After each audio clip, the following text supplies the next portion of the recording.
been told many times, you're actually a really good speaker for a lawyer, and in front of you is half a duck, and three pirates, and they're sat, with their arms crossed, looking sternly across you. On today's episode of The Engaging Marketeer, I'm speaking with a solicitor, Richard Nicholas, who has gone from practicing law to being a business coach. And Richard always wondered within himself as to why would he be qualified to coach businesses? Why would he be qualified to help people in their business when he hasn't set one up for himself? So Richard will be explaining how he's done that, why he's done that, and how public speaking has helped him within his business of helping other people run their businesses. One of the things that you said that you wanted to talk about was the power of questions. Indeed, yes. The power of questions. Obviously, this is an interview podcast, so there are questions. But what do you mean by the power of questions? Yeah, well, I think this comes from my experience, because my background, as you might know, is a lawyer. So I use questions an awful lot. I know I've listened to an earlier podcast, and I hear you enjoy arguing with solicitors, so this should be fun. Shit, I'm rumbled. But yes, I think my background is I've been a lawyer for actually 22 years now, and so use questions an awful lot in my practice. So I do a lot of contract negotiation and that sort of thing. So I'm a contract negotiation type lawyer as opposed to a litigator. So I'm not usually the one who's arguing. But I do use questions a lot, and I was a few years ago asked to be a business coach on the basis of having done a speaking course, being known as someone who is in business and has built up a legal practice. So I've done the business development and that sort of thing. And I was asked to be a business coach and speak to various sort of small businesses. So and found myself in front of electricians, plumbers, property developers, lots of people whose businesses I haven't been in any way involved in. I'm not an electrician, which just makes the world a safer place for everybody. And I haven't done any of those businesses, which meant there was a moment when I took on the role where I thought, well, I'm feeling a bit of an imposter. Can I really help these people? I was keen not to be, a sort of fake business coach, because I think there are quite a few of those out there. And there are some things at the risk of, and this is a relatively low value boast, at the risk of being a boast, I am a really good lawyer. There are some things I know really well. So I've spent whatever it was, 8 years qualifying, 22 years in practice, works for lots of the largest UK businesses, and so I wasn't prepared to be a fake business coach unless I was able to bring to it the sort of professionalism and the sort of ability that I'm able to show as a lawyer doing a data audit or something like that, doing something that I know really well. So what I determined at the start is I'd maybe give this a few weeks. I'd try this out, and if I didn't get the results, I was quite prepared to say, okay, well, this is clearly not for me. I'm an imposter here. I shouldn't be helping these people because, frankly, I've never built a plumbing, boiler fitting, property development. All of these different sorts of businesses I was dealing with from scratch.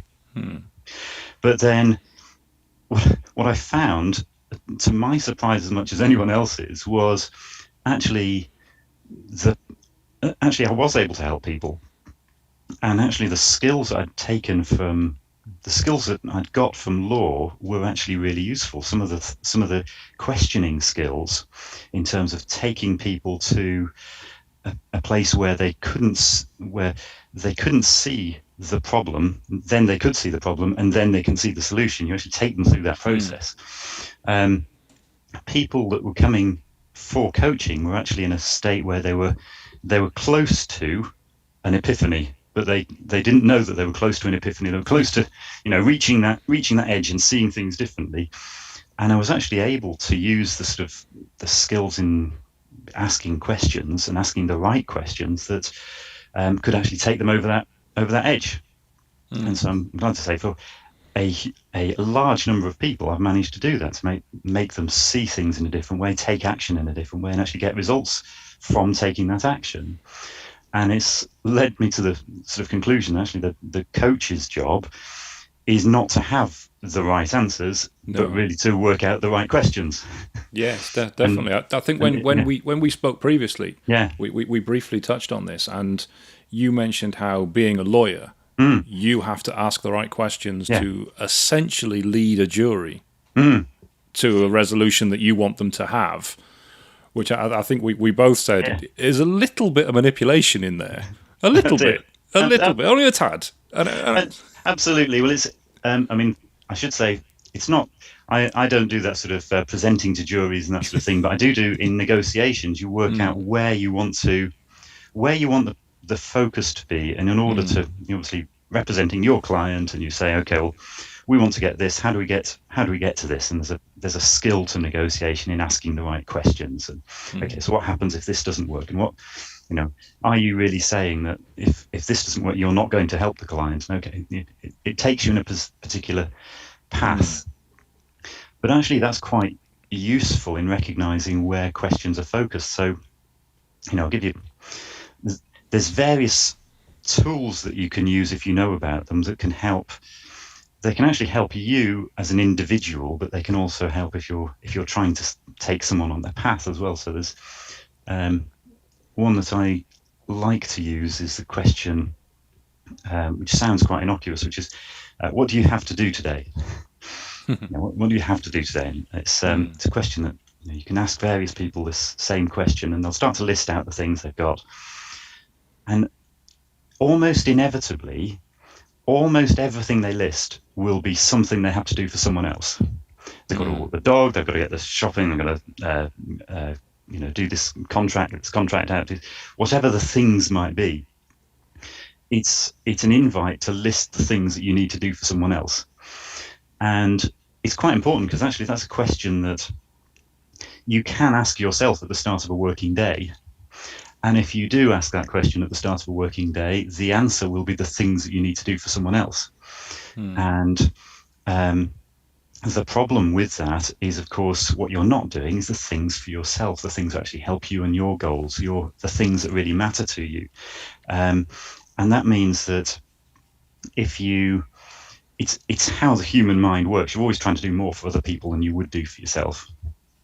And so just recognizing it can be useful, because it means, for a lot of owners of businesses, for instance, if you ask them that question, they'll list a whole load of things that they say they have to do today or they have to do in the next week.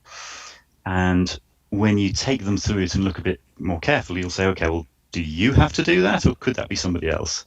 And do you have to do that, or is that an optional? Actually, what were the goals? What were the goals you set yourself, and how does this help towards your goals and that sort of thing? So it's helping people make that distinction. And there's a whole load, of questions like that, which actually can lead people in a different direction. And that's the role of a coach. And the more I've looked into it since, it seems to be borne out by all the literature in terms of, questions are the answer. Questions are the thing that actually take you forward. They're the thing that matter more. What you've talked about there is very important for time management as well, because as you're working throughout the day, there's constantly things and people that want to take away your time for themselves. Yeah. So when your phone rings, for example, you answer it, you're beckoning, you're at the beck and call of somebody else, and it's taken away from what you need to do. So your time management is just constantly being battled by all these things that are getting in the way and stopping you doing what you're doing, which I imagine as a lawyer, that's a problem, because you've got billing hours you need to put in. Absolutely. No, that's right. So it's, if you at least recognize it, then there are things that you can do to battle it. So you can, for instance, start work, not by looking at emails, not by responding to things that will immediately take your attention and take you away from your goals, but actually focus on the things that matter, that you need to do and that you know you need to do. So it's as true as it is true in law, but I think it's true, in lots of other ventures. It's just making sure that you're focused on what matters to you, because if you don't, other people have got plans for you. Yeah. Everyone has a plan for you, and so And for your time. And for your and time. for your time, absolutely. No, that's right. So it is going from a lawyer to a business coach, is that a natural progression? Do you know anyone else that's done it, or have you found doing that? It's funny. I think there are a few lawyers who are business coaches. So maybe actually it's not such an unusual transition. It wasn't one that I was expecting, and not one I was going for. But it is consistent with the way I see law. And I think people go into law for different reasons. They go in for, prestige, or the litigators that you like to argue with. They go in order to win, and they talk about winning and that sort of thing. For me, it's all about actually genuinely actually trying to help people and trying to be useful to people and saying, look, here's a thing. Doesn't sound very lawyer like that at all. Well, maybe that's right. Maybe I've been in the wrong career for this long, but it's almost saying, here's a thing. You could do this better by using this. It's almost like if you've just found an easy switch on the computer, and you show people how that works. But there's some creativity to it, and as I say, the questioning of business coaching is similar in many ways to the questioning of trying to get to the root of a client's issue, trying to get to the root of their contract, what they actually want to achieve, and then actually trying to negotiate that contract for them. Have you got any examples you're able to share? Obviously, you can't give names because of confidentiality. You understand that. You're a lawyer. Indeed. But have you got any examples of, say, industries where you've helped people and you've asked the probing questions that have led to resolutions and sort of realizations within the business as to this is what they need to do? Well, usually, actually, for a lot of businesses, it is they know. It's almost like you're allowing them to speak. When you speak, you'll say, okay, well, what are you focused on this month? And they'll say, okay, well, I've got these things. And by the time they get to number 15, they realized, actually, you say focus. Yeah, more scattergun. There's actually all of these things I'm focused on. But there are lots of things that, looking back, they're all really simple. So it is things like even bizarrely actually speaking to marketers and being able to say, okay, so you've got lots of people who like this product, lots of people who like what you do, and how do you help those people to recommend you and that sort of thing? And I've had people say to me, well, I'm in marketing and I didn't even consider affiliate marketing. It's one of those, but that's not some genius of mine. It's more just actually taking them through a process and actually getting to think slightly differently.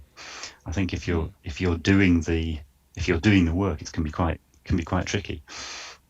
Actually. And are there any sort of businesses where you've come up against a brick wall where they just cannot see it from a different point of view?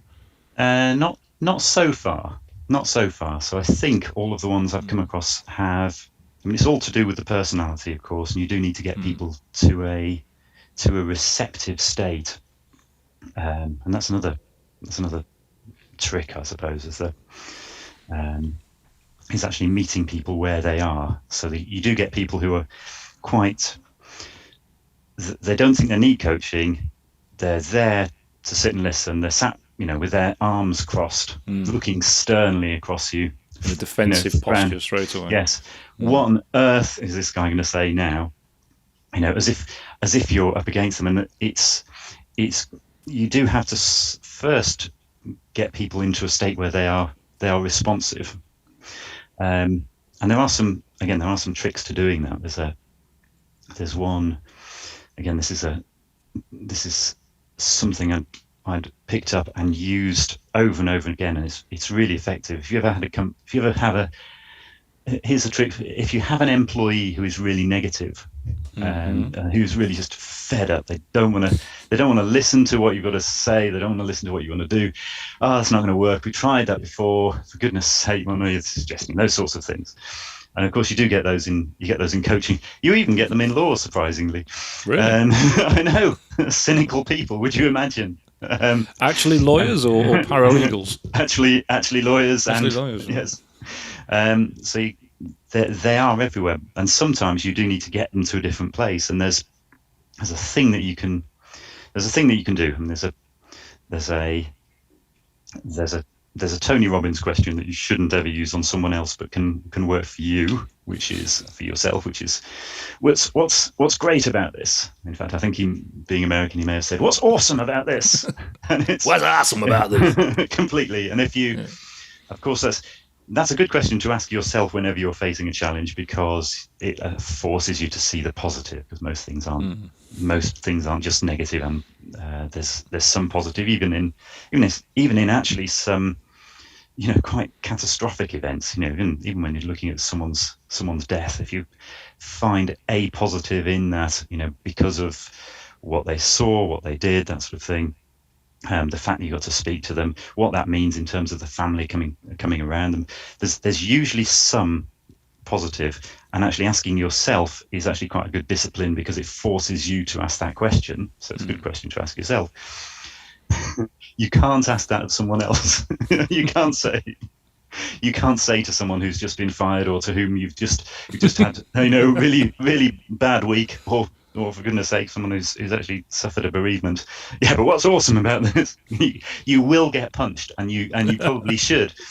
And particularly if it's a really bad event for them, because you can't take them to that, but you can take them through a process that actually gets them thinking in a more positive light. And it's something called this is my mnemonic rather than anyone else's, but it's PFP, so past, future, present. Right. So usually when someone is negative, they're talking about what's happened to them, how unfair it is, what's happened to them, and you can't get them from there to something positive. So you have to go through a few steps first.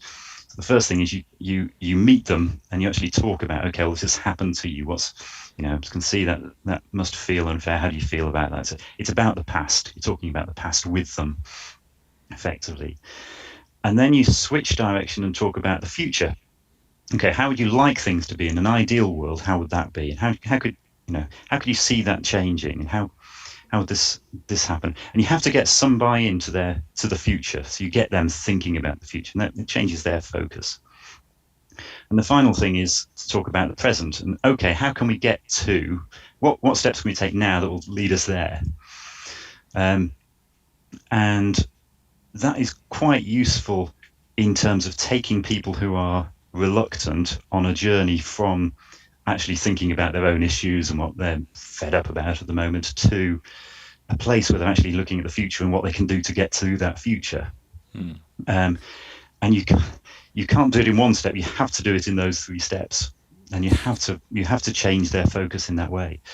And that is, I've used that over and over again, and it is so powerful.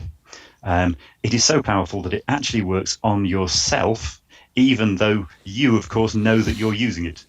So if you are thoroughly fed up with something, if you know that there's something you really don't want to do, then actually working out, okay, what could a future look like? How do I want that to be? And actually, what can I get to take me there? Can actually even work on yourself when you are feeling thoroughly fed up about something and demotivated. So it's a technique that works surprisingly well. So it could help you if, for example, you wanted to lose weight and you're fed up with the I don't want to go do it. It could work in that and get you to the future and what you need to actually get there. Yes, completely. So you work out where you want to be, and then work out you work out where you want to be, what that future might look like. Look at the incentive and then work out, okay, what can I do now to reach that goal? In fact, there's another one. I could share another one if you like. Oh yes, please. Yeah, yeah. Which you this is so this is specifically for goal setting for your own self, and this is a 4-stage process, but this is a scientifically tested and proven way of achieving your goals. So I don't know if that People are going to listen to this one. There we go. Right, get ready, take notes. This is something we're going to want. Can take notes on this, and you can Google it afterwards. There is science behind this, and it's four questions that you ask, and this has been tested at a university, including being tested on recovering drug addicts, which is an interesting group of people. But if there's something that you particularly want to achieve, 4 questions to ask. The first is what do you want? Okay, what is it you want? It's very clear. You make it specific as you can. You set out exactly what you want.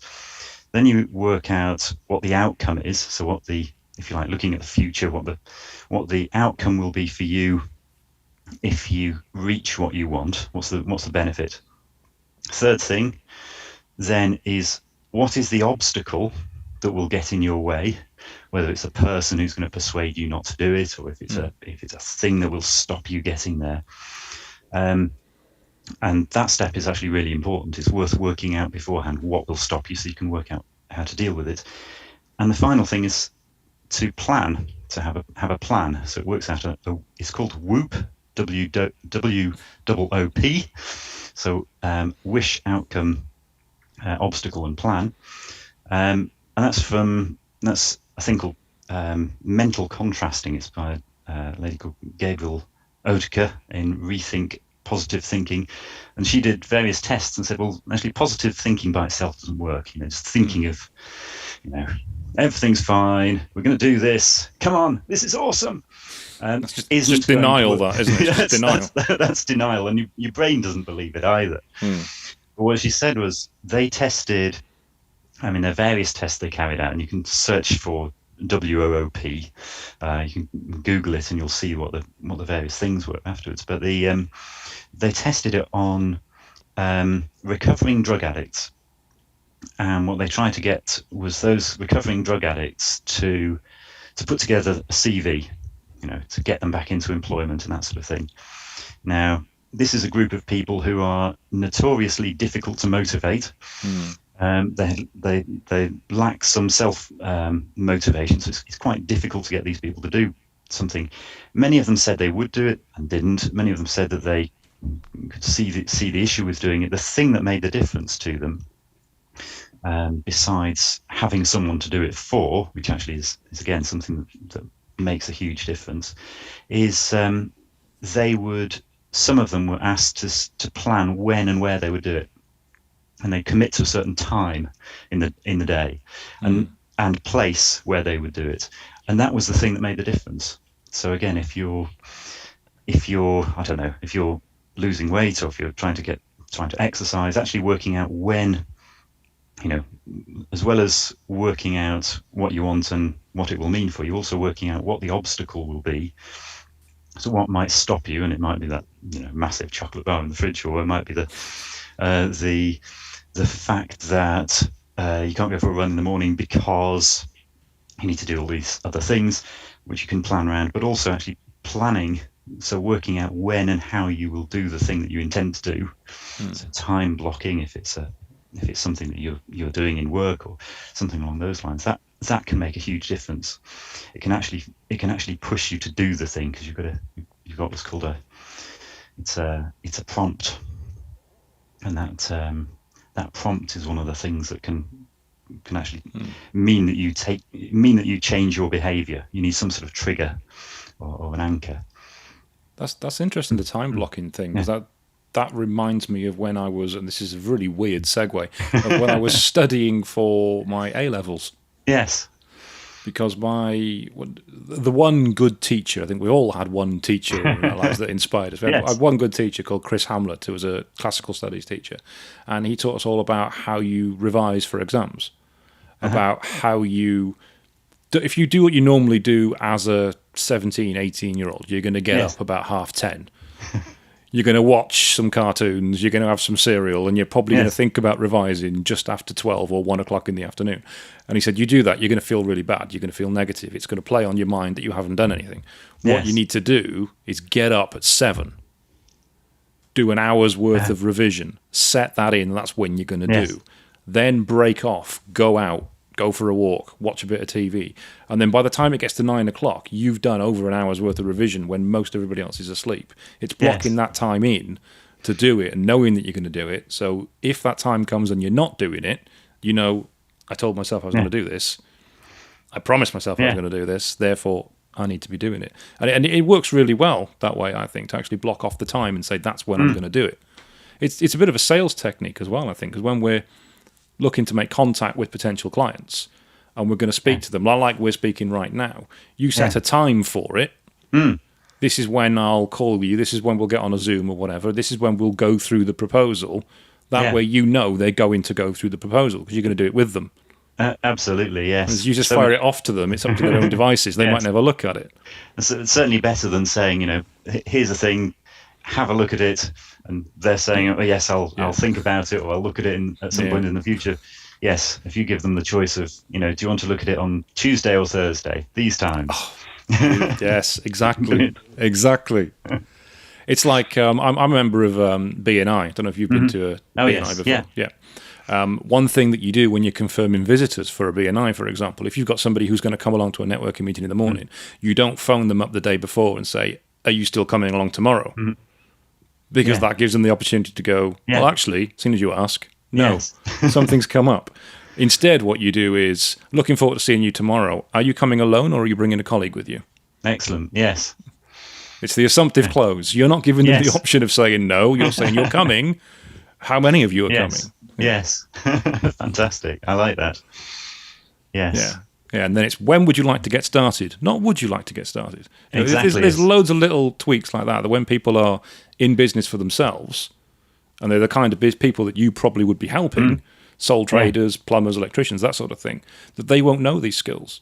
Yes. They'll Completely. ask questions that are closed questions that will elicit answers that are no, which means they're losing out on business.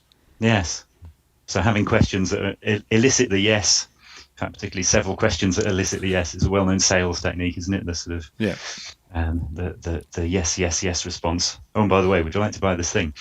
Yeah, and they're already going, yes, yeah. They're already yeah, nodding. yeah. They're already partway Yes. And it's like, what did I just do? What? I just agreed to buy something. That's madness. Yes. You mentioned earlier on that you did a public speaking course. there. Yes. Now, I think it might be the same one you're doing. I think it probably is. It probably is. But I was wondering, Yes. what makes a solicitor, a lawyer, who talks for a living, think, I need to go on a public speaking course? What made you think Yes. that? Well, a few people asked that, and particularly a few people asked at work. And What are you doing that for? Yeah, What what are are you you doing that for? You already do this stuff.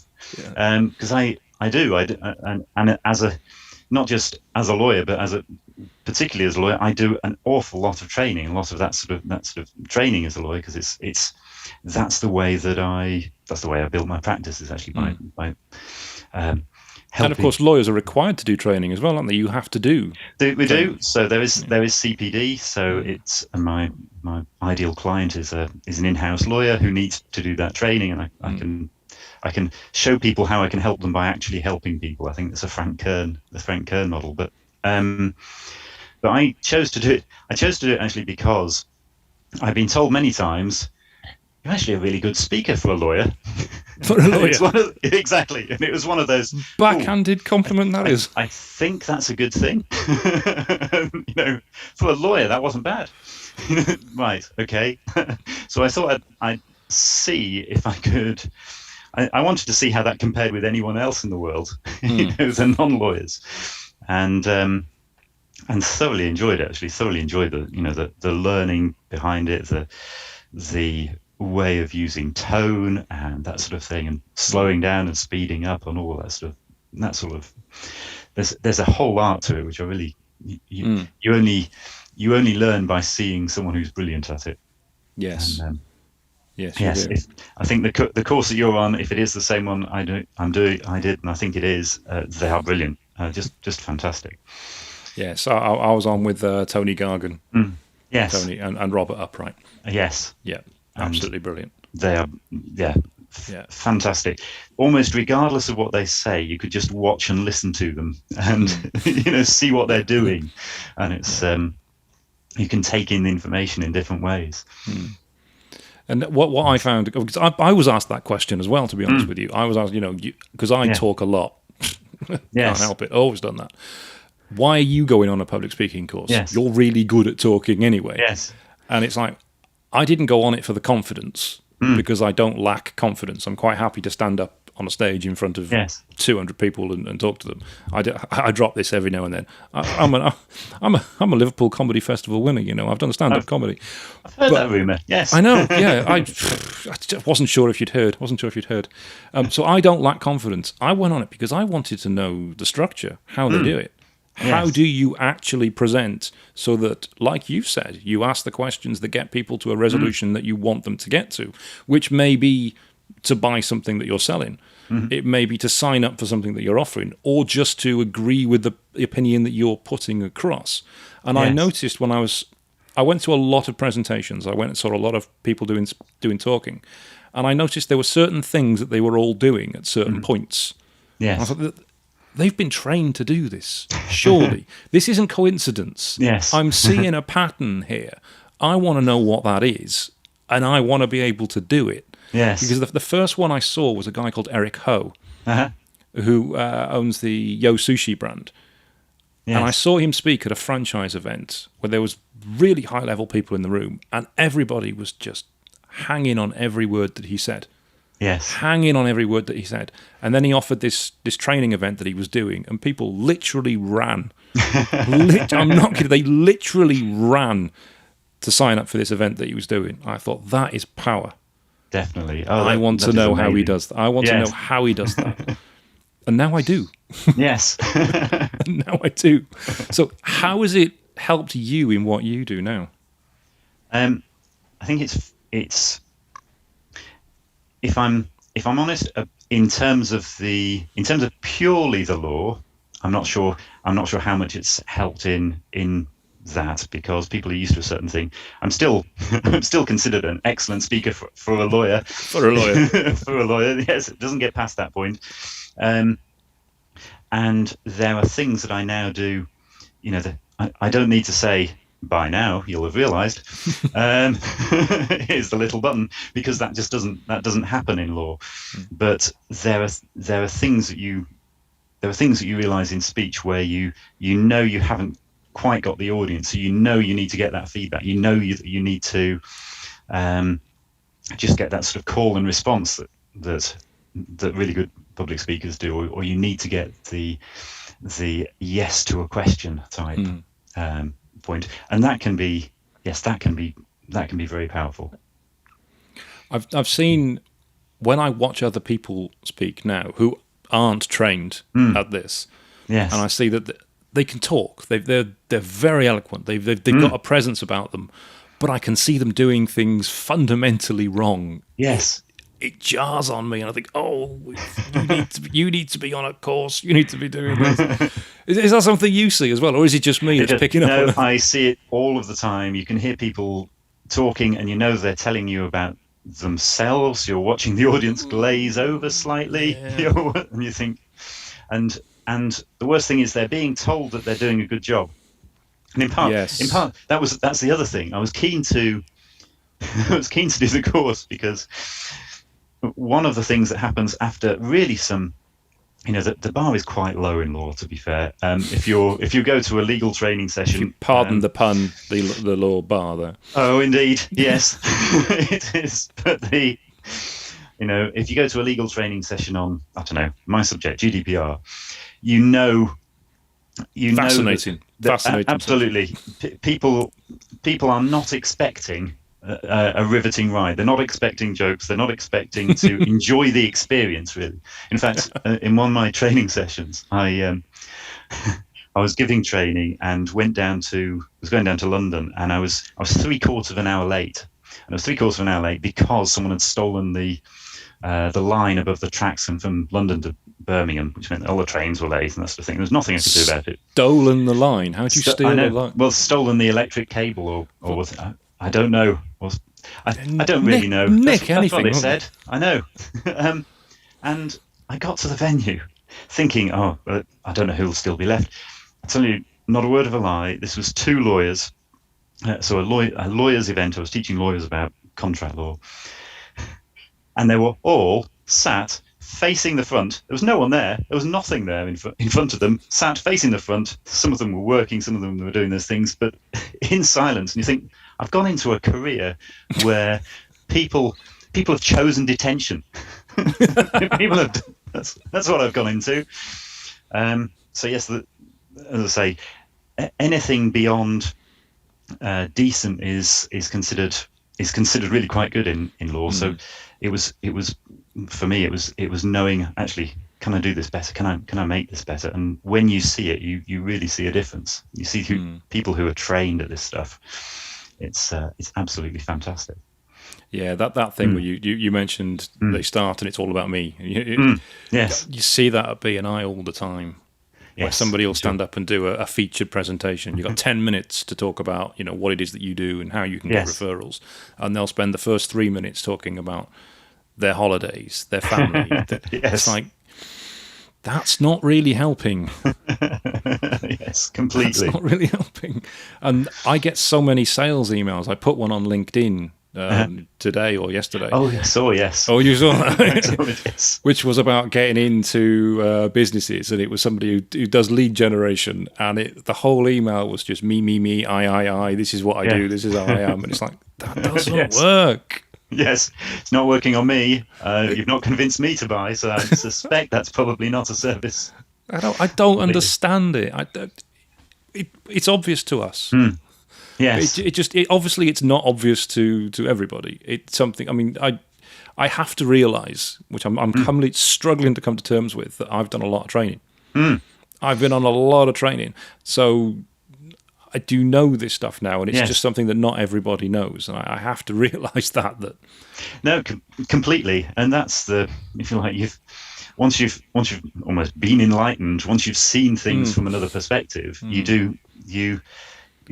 see things from another perspective, and you can't unsee it. But what that means is, of course, when you see the old way of doing things, or when you see what probably the mistakes that we were all making previously, it's actually painful to watch sometimes, but painful to see. Yeah, I mean, particularly in our industry with digital marketing, for example, even as the way businesses operate, because you help people with their businesses and to help them improve them. The one thing we see for other web design agencies, for example, is the worst complaint, or the most common complaint I hear from clients that come to us, is that they cannot get hold of the web designer. Yes. They have a website. Somebody built them a website. It might look great. It might look rubbish. That depends. That's up to the skill of the web designer. But they cannot get hold of them when they want something changed. They want something updated. And I do not understand for the life of me why people run web design agencies or be freelance web designers and they're just ignoring their clients. Yes. And it sort of begs the question, what's the website for? Well, yes, there is that as well. There is the whole, I've been told I need a website, so I've got one. Yes. Now what? Yes. But and equally, the website designer, if clients can't contact you, they could see something very impressive. It feels like they're missing the point. Yes, it does. It's just one of those really, really, really basic things. Yes. Let's see when I looked at your LinkedIn profile, there was something way back in your history that I think you know what it is. That jumped out at me and thought, really? He used to do that, and now he's a solicitor. You were a cast member. I was a cast member at Disneyland Paris. At Disneyland Paris. Yes, I was brilliant. It was fantastic. It was a student type job, but it was excellent. It was, and it didn't make any money. So I'm not sure I'd recommend it as a career choice. But as a student, because the money that you made, you ended up paying to. Disneyland, who also provided the accommodation. So you didn't really, it didn't really make much. but it was the most surreal experience of being in a theme park and working in a theme park. Hmm. And there are, at the risk of giving away secrets, which I'm not going to be fired now. You go into there are secret doors in the theme park where the staff can go. And they can Right. disappear, and they go for lunch. And it's the most bizarre experience of holding a wooden tray, going along a canteen, on the sort of metal railing, wooden tray, putting things on the trailing, and in front of you is half a duck, and three pirates, and it's everyone is in fancy dress and some quite extreme. And you think this is the most bizarre cafeteria I've ever been in. But no, it was brilliant. It was getting people. It was getting people excited and getting children excited because there was the parade and that sort of thing, and you'd walk in front of the parade, getting people to clap and cheer and that sort of thing. And it's a bit different to law, and a lot of fun it was at the time. So what made you want to do that? Was that while you were studying or in It between was studying? it was after studies. I done a law and French degree, so my French was reasonably good, Hmm. and it was just a continuation. It was continuing for as long as possible this whole experience of being a student and around Hmm. different nationalities. I think I think you can learn loads from different nationalities, and you come across Italian students, and they'd all they were in there. They were between 18 and 20, and what they would do is they would have a dinner party. They would each bring food, and British students were out and they're drinking, and you see those sort of cultural differences, the stereotype. It's actually true. They do things differently, and Yeah. it was brilliant time. No, I think actually Yeah, that's a good point to make there. It is yeah, important to see the cultural differences from people. yes, It's when you alienate yourself as a society yeah, from change, from difference, that's when you start to become xenophobic yes, and sort of racism breeds in because you just fear change. It's where Britain used to be, thousands of years ago when we were all yes, tribes and we yes, hated the tribe that was in the next village because yes. they were different. They were monsters. They were aliens. We just couldn't deal with it. You need that mix. So yeah, Oh, going out and being in Disneyland while you are having dinner with half a duck is weird. it Seeing is. how Yeah, different nationalities makes it. Yeah, it's a really good thing to do. yeah. What made you want to be a lawyer? Um, Similarly, good question. I think for me, it was very much it was learning. It was going into something I didn't know much. I didn't know much about. So clearly, law feels like this sort of um, jungle of different information and different things you should be doing, and wanting to be competent at something, wanting to be useful. I think I it's probably a it's probably a personality flaw, desperate desire to be useful and actually to help with to get validation from people um, good at doing something. Mm. So actually, it's an area I went into, and I also enjoyed studying. To be honest, some of the stories in law are actually quite interesting. There's Oh, all the stories. The I forget who's the guy who runs Sports Direct. This Mike CEO, Ashley. Mike Ashley. Mike Yes. Ashley, yeah, the So former there's Newcastle owner. yeah, that's the one. So Mm. he is responsible for a principle of law, which is that entering into a contract whilst drunk, that contract is still valid. Because he made a promise to his financial director that he would pay that financial director, I think it was a bonus of £1 million or something, if that financial director could get the share price above whatever the share price was, some price. Mm. And when it came to court, there were various arguments about the fact that this was an oral contract. Oral contracts, as we know, are binding. It was made under the influence of alcohol. He'd already had 8 pints, and he actually went and threw up immediately shortly after he made this promise. So maybe he was under the influence. But no, that didn't invalidate it either, particularly as this was a common way of entering into business deals for Mike Ashley. Um, but what actually invalidated the contract was the fact that it wasn't within the power of the director to actually, move the share price. It wasn't within his gift. It was entirely due to the market. So there's various cases like that, which you know you learn as a lawyer when you're learning contract law, but actually the facts behind them, it's people doing either silly things or unusual things, and if you get the story that goes alongside it, it's actually quite there's more to it. So if you make a verbal agreement with somebody Mm, while drunk, that's a yeah, binding contract. it can be a binding contract, so be careful. Yes. Jesus. Now you're trying to think back of all the things you might have said or promised. So if you propose to somebody while drunk, for example, that's binding. That's binding. I wouldn't possibly comment on that. So now you've Yes. gone into business coaching Mm, from lawyering up. yeah. You quoted Tony Robbins already. Mm, What other people in sort of business world and the mm. coaching world and the self-improvement world have inspired you, or do you follow?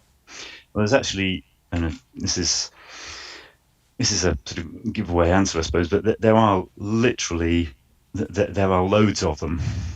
So one of the things I've been doing since March of this year is committing to listening to, because much as I'd like to say I read lots of books, I don't actually end up reading very much, actually physically reading anymore, but listening to one summary of a business or personal development book every week since March, A summary. and a summary. So I listen to book summaries because it picks up the key areas, and so I've listened to absolutely loads of them in that time, and I say at least one a week, but it's actually more like two or three.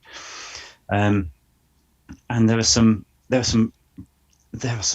brilliant writers out there, and there's two things you get from it. One is you get some of the information, but also the very fact of doing it, because you're listening to ideas, and you're receptive to those ideas. And I usually do it whilst running. I've got my headphones on. Um, you can you actually it can actually help you to come up with ideas of your own. So it can actually help you. And this is also something that's well documented. This idea of supercognition, the idea that you use your subconscious to actually come up with the answers to problems. Um, and there's again there are books on this, but you can when you're I don't know about you. I get a lot of my best ideas whilst either in the shower or running or I was just thinking walking. the Yeah, exact same yeah, thing, actually. mm, Yeah, yeah. mm, Creativity comes to you not when exactly, you're sat at a desk. exactly. So it is completely whilst slightly you're not focusing on the thing. I would say it's a bit like those magic eye things, except I've never managed to get those to work. I've No, never. nor have I. I No, think it's a no. con. I think it's a big joke on us all. I think it might be. But assuming those work, then the idea is, I think, that you unfocus your eyes and you can actually see the things. Never worked for me, but it certainly does work for coming up with creativity. So even listening to something that might have no relevance, but actually is giving you new ideas, can actually help solve problems. And there's the chap it was a chap, it was a bloke who invented the sewing machine. Don't know if you heard this story. No. He was struggling with the issue of, well, how do you actually get the needle and the thread and put the needle through the fabric and make it turn and that sort of thing. And he couldn't work out the answer. He was puzzling over it. Went to bed, fell asleep, and had a dream about being chased by Zulu warriors with As you do. spears, As you do. as you do, Mm. and all of those spears had a hole at the end, and that was the answer.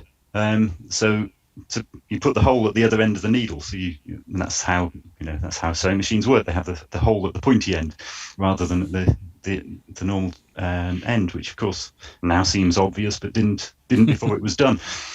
And there's been a whole load of research about actually your subconscious is working all the time, and it's working on problems that you give to it all the time, even if you're not aware of it. So there are suggestions of things like, if you've got something you're really struggling with, write it down before going to bed, then go to bed, sleep on it, and you might have some weird dream about Zulus, but also it's a way of just finding that creativity. The other thing you can also do is what I used to do before audiobooks is go into Waterstones and actually just.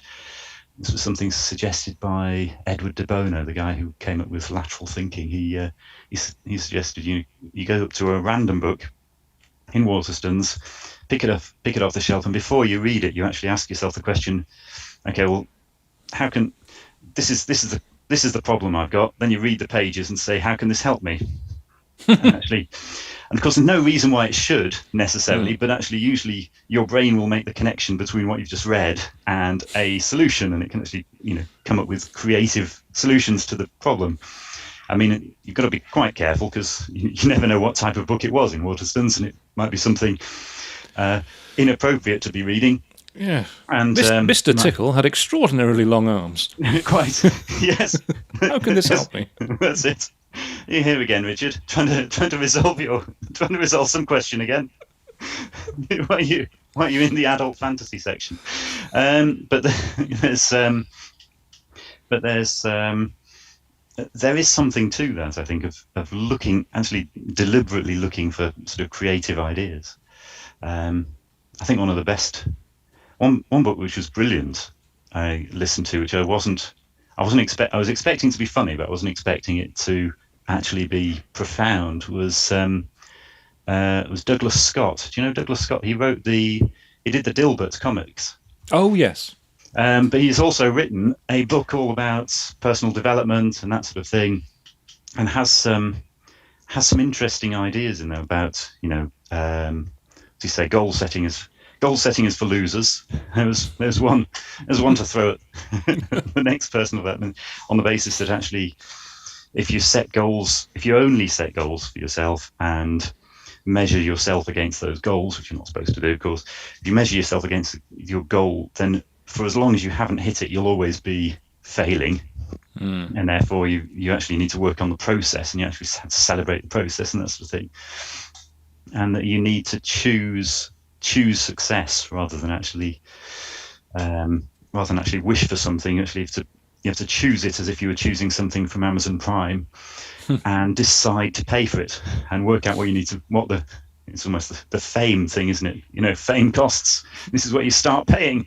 You have to work out what it will cost to get what you want, and actually, that's a different mentality. But that book was very good. Actually, I wasn't expecting that to be. I wasn't expecting it to be deep. I was expecting it to be funny, and it was both. What's that book called? I can't remember offhand. I shall send it to you. Yes, Douglas Scott is the chap. So the creator of Dilbert. Yeah, which you wouldn't expect that somebody would go from doing that to. No, and he's actually got a huge, fantastic. It's his backstory as well, and he suffered with some massive illnesses. No one expected him to actually become a comic. So people hadn't written comics and become celebrities at the time either. But Dilbert's obviously been hugely successful. So it was a story I'd not heard of before. Yes, that's something that I've taken to doing is just reading and listening to audiobooks, and I've found that it just sparks those different ideas. It's brilliant. God, fantastic. I can't believe we're practically out of time. We've I don't think I've actually asked you any questions. We just seem to be. The power of questions. The power of stopping people asking questions. Considering the power. Yeah. No, it's been brilliant. I feel I've learned so much, and I've absolutely enjoyed it. As a final question, as an actual question, if somebody wants to work with you, yes, or get in touch with you, what's the best way they can contact you? Yeah, surely. Well, I do have something actually. There's a I don't know if I'm allowed to give a website. You can help I have a, yourself. Give I away. have a, Give I have away. an offer for your Oh, readers, or your listeners, um, which is I've only just set it up. Actually, it's got 2 full stops in it, which is odd, but it's community.mindblowingbooks.com. So community.mindblowingbooks.com. And what that is it is free. It is free to sign up. And what that does, I actually discovered this and got the rights to it. So it is a collection of so if you go to there, what you'll actually get is a collection of I think it's over 200 audiobooks summarized, all in 12-minute chunks. You can go into at any time you want to. Um, and they're summarized in audio, but they're also done as little videos, which makes them quite easy to understand and watch and that sort of thing. And it's great for that sort of, mentally switch off and just watch the thing, and it sparks ideas. But we're also doing, they also do, and again, all entirely free, a weekly book club for people who don't read much. So there's no reading involved. Once a week, there's a presentation of a book, and it's a business development or a personal development book, and that sort of thing, done as an audio visual animation, so it's easy to watch. And then other business owners, there's a few different business owners will look at it and say either what they've learned from it, how they can use it. But the point is, you're encouraged to come with a problem, a bit like me walking into Waterstones and saying, how can this help? um, watch or listen to the video, and it won't be Mr. Tickle. It'll be something business related, and and then see if it can help in some way. So it's a sort of way into coaching. Now I do coaching with Hayley Meeks, who I think has been on your show before. So she Get Fit has. Business. She has. Yes. But that's a way into that, and you'll see the coaching advert on that link. So if people want to get in touch, then it is something that between Hayley and I we do this sort of business coaching for people. Excellent. I will put that link as well below the description for the podcast on Apple, Audible, and on YouTube. So anyone listening to this now, just look below the podcast and you'll see the link for that. So you can click on that and you can get access to those book summaries. Excellent. Okay. Super. Thank you very much for being on this podcast. I've enjoyed it so much I completely lost track of time. Excellent. Well, so have I. It's been brilliant, actually. So thank you. Thank you very much. Superb.